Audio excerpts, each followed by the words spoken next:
Hello guys, welcome to my YouTube channel. और आज का जो टॉपिक है वो है single page application, so called SPA, है ना, सिंगल पेज एप्लीकेशन। सो आपने सुना होगा बीइंग फ्रंट एंड डेवलपर, ये बहुत यूज़ होता है। तो हम समझने वाले हैं आज जस्ट एक थ्योरी टाइप की टॉपिक है, थ्योरी ही समझेंगे, प्रैक्टिकल भी कुछ देखेंगे कि कैसे ये वर्क करता है। सो सिंगल पेज एप्लीकेशन कैसे आया और क्यों ये मीन्स इसका क्यों ये पिक्चर में आया और क्यों पॉपुलर है और अभी आजकल इंडस्ट्री में कैसे काम करता है, मतलब अभी बीइंग फ्रंट एंड डेवलपर हम इसको कैसे यूज़ करते हैं। और ये आपके इंटरव्यू क्वेश्चन के लिए भी बहुत इंपॉर्टेंट टॉपिक है क्योंकि इसके ऊपर पूछा जाता है। सो अगर आप फ्रेशर हैं और कहीं ना कहीं आप जॉब सर्च में हैं तो आपके लिए बहुत इंपॉर्टेंट टॉपिक होने वाला है। सो स्टार्ट करते हैं सिंगल पेज एप्लीकेशन, पूरा कॉन्सेप्ट समझते हैं कैसे आया और क्यों ज़रूरी है। सो मैं एक एग्जांपल लेता हूँ कि एक वेब पेज है। ओके, वेब पेज मतलब कुछ ऐसा समझो, ये हेडर है और यहाँ से हटाता हूँ मैं, यहाँ मेन्यू लिखूँगा मैं। लेट्स से ये एक पेज मेरा है, उसमें हेडर है ये, ठीक है, और ये उसका कंटेंट पार्ट है और लेट्स से ये उसका फुटर है। ओके, तो ये हुआ फुटर, ये हुआ हेडर, फुटर हेडर, और ये लेट्स से कंटेंट पार्ट है, कंटेंट वाला पोर्शन है जहाँ पे एक्चुअली डेटा दिखता है मेरे को। तो यूजुअली ऐसे ही होता है वेब पेज। तो वेब पेज में अगर आप लेट्स से मैं यहाँ मेन्यू लिख देता हूँ, होम एक है और लेट्स से यहाँ लिखा है फोन्स, मान लो फ़ोन की वेबसाइट है फ़ोन, और लेट्स से डेटा, और लेट्स से यहाँ पे लिखा है साइन इन और साइन अप के बटन लगे हुए हैं ऐसे, और ये फुटर है, करियर पेज है, या और एक दो चार मेन्यू बने हुए हैं, ठीक है। अब ध्यान से सुनना मेरी बात। पहले के टाइम में क्या होता था, when I started my career around 10 years back, so उस टाइम पे क्या होता था, लेट्स से मैंने इस फ़ोन पे क्लिक किया, अब ये हेडर है, ये फुटर है, मैंने क्या किया, इस फ़ोन पे क्लिक किया, मुझे मान लो फ़ोन का डेटा देखना है, तो ऐसे ही होता है वेबसाइट पे जो ऊपर दिखता है मेन्यू, उस पर क्लिक करते हैं तो उसका डेटा आ जाता है।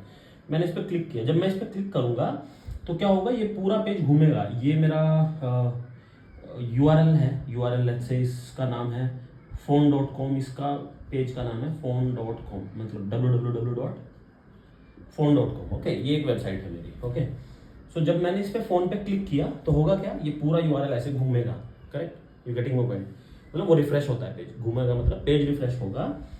जब पेज रिफ्रेश होगा तो क्या होगा, आपको क्या लगता है, ये पेज जब रिफ्रेश होकर बंद होगा तो कंटेंट में फ़ोन का डेटा आपको दिखेगा, वहाँ दिखेंगे आईफोन एंड्रॉयड जो भी दिखे, फ़ोन का कंटेंट दिखेगा, लेकिन हेडर तो सेम दिखेगा।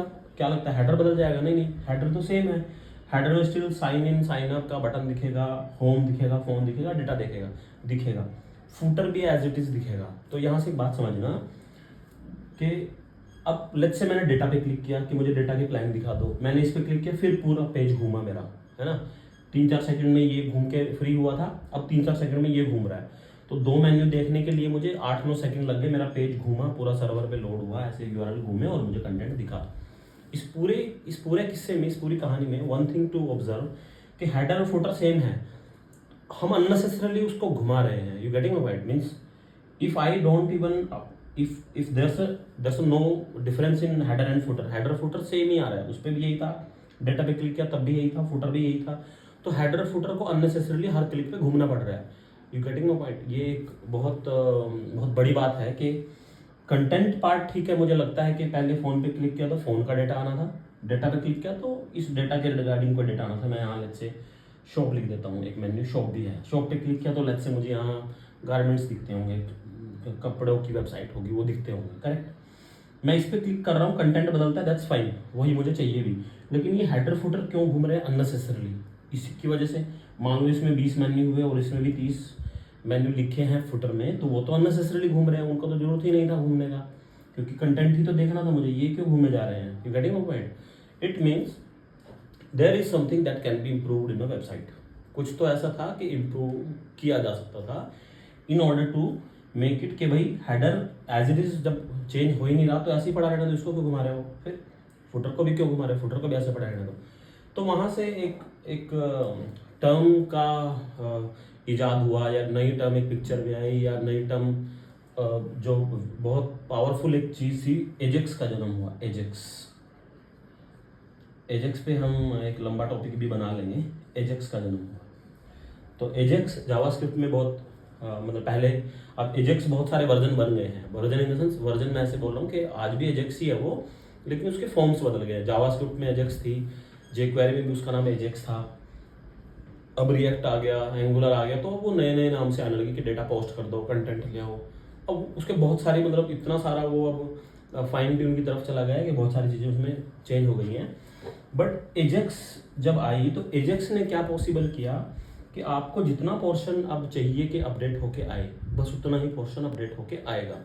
एजेक्स वो टर्म थी, एजेक्स वो टेक्नोलॉजी थी, एजेक्स वो एक्चुअली टर्मिनोलॉजी थी जिसके बिहाफ पे सिर्फ आप वो डेटा पॉपुलेट करेंगे जो एक्चुअल में चाहिए। यानी कि हेडर स्टे करेगा, फुटर भी साइलेंट रहेगा, स्टे करेगा, यानी घूमेगा नहीं, स्टेटिक रहेगा, यहीं पे पड़ा रहेगा, बट कंटेंट बदलता रहेगा सिर्फ एजेक्स की वजह से। You got my point, I hope आपको क्लियर होगा। जावास्क्रिप्ट में भी था, उसके बाद जेक्वेरी पॉपुलर रही, 5 से 7 साल जेक्वेरी मार्केट में पॉपुलर रही थी, एजेक्स बहुत पॉपुलर था उसमें। तो उसको रेफरेंस देना होता है, जब प्रैक्टिकली करेंगे तो समझेंगे कैसे वो काम करता होगा। बट एजेक्स से पॉसिबल हुआ कि सिर्फ कंटेंट पार्ट बदल दो, बाकी एज इट इज रहेगा, और बड़ा अच्छा होने लग गया। बहुत सारे वेबसाइट्स का लोड कम हो गया। इंटरव्यू का क्वेश्चन भी है, वेबसाइट का लोड अननेसेसरी घूम रही है, उसका लोड कैसे कम करें, तो बहुत पावरफुल टॉपिक है एजेक्स। अब जब एजेक्स तो एक पहली चीज़ थी, तो वहाँ से शुरुआत हुई इस चीज़ की कि भाई सिर्फ कंटेंट चेंज कर दो, शुरुआत हुई वो। धीरे धीरे क्या हुआ, ये पहला चीज़ था, अब और भी आ गया। अब लेट्स से मेरे पेज पे, मेरे हेडर में 20 मेन्यूज़ हैं। लेट्स से आईफोन की लिस्ट लगी है मेन्यूज़ में, आईफोन 4, 5, 6, 7, 8, 9, 17 तक आईफोन, 17 आईफोन का लिस्ट है।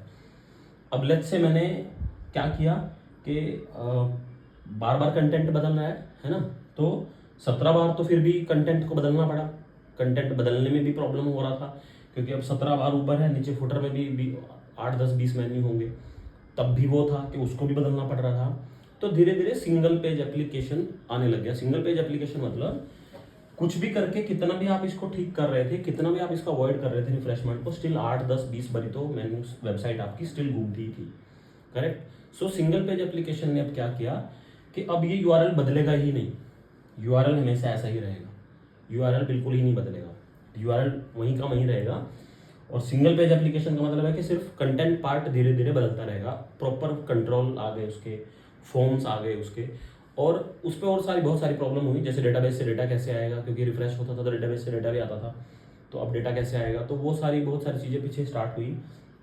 तो सिंगल पेज एप्लीकेशन पे एक लंबा टॉपिक फिर से बनाएंगे, तो जब प्रैक्टिकल करेंगे। But single page application means कि वेबसाइट आपकी स्टे एक ही जगह खड़ी रहेगी। जैसे अभी क्या करते हैं आप, मैं आपको एग्जांपल से बताता हूँ। जैसे आप अमेजोन पे गए, अमेजोन पे आपने बहुत सारी चीज़ें परचेज करनी है, आपने शूज़ परचेज कर लिए, फिर आप फ़ोन के पेज पे गए, फ़ोन परचेज किया, फिर आप लेट्स से क्लोथ्स के उस पर गए तो आपने शर्ट परचेज कर ली, फिर आपने एक जीन्स परचेज, नॉट परचेज, आपने सेलेक्ट कर ली, आप बस सेलेक्ट करते जा रहे हैं, कार्ट में ऐड हो रही है। तो पहले के टाइम पे क्या होता था, जब सिंगल पेज एप्लीकेशन नहीं था, आपने एक चीज़ सेलेक्ट की, आप दूसरी चीज़ सेलेक्ट करने के लिए पूरा मेन्यू घूमेगा, वो डेटाबेस में स्टोर होगी, नेक्स्ट पेज पे वो डेटाबेस से आएगी, क्योंकि वो स्टोर भी तो करके रखनी है, डेटाबेस में स्टोर होएगी, वहाँ से आएगी वापस आपके लिस्ट में वो स्टोर होके रहेगी। तो आपने अगर 20 आइटम सेलेक्ट की तो 20 बार पेज घूमता था, 20 बार डेटाबेस पे डेटा जाता था, 20 बार आके था निकल के पूरी वेबसाइट पे लोड रहता था। हु नोस कि आप उसको एक्चुअल में परचेज कर भी रहे हो कि नहीं। आपने नहीं परचेज किया, आप छोड़ के चले गए, नहीं परचेज कर रहे, तो आपने तो वेबसाइट को अननेसेसरीली घुमाया, अननेसेसरी लोड हुआ।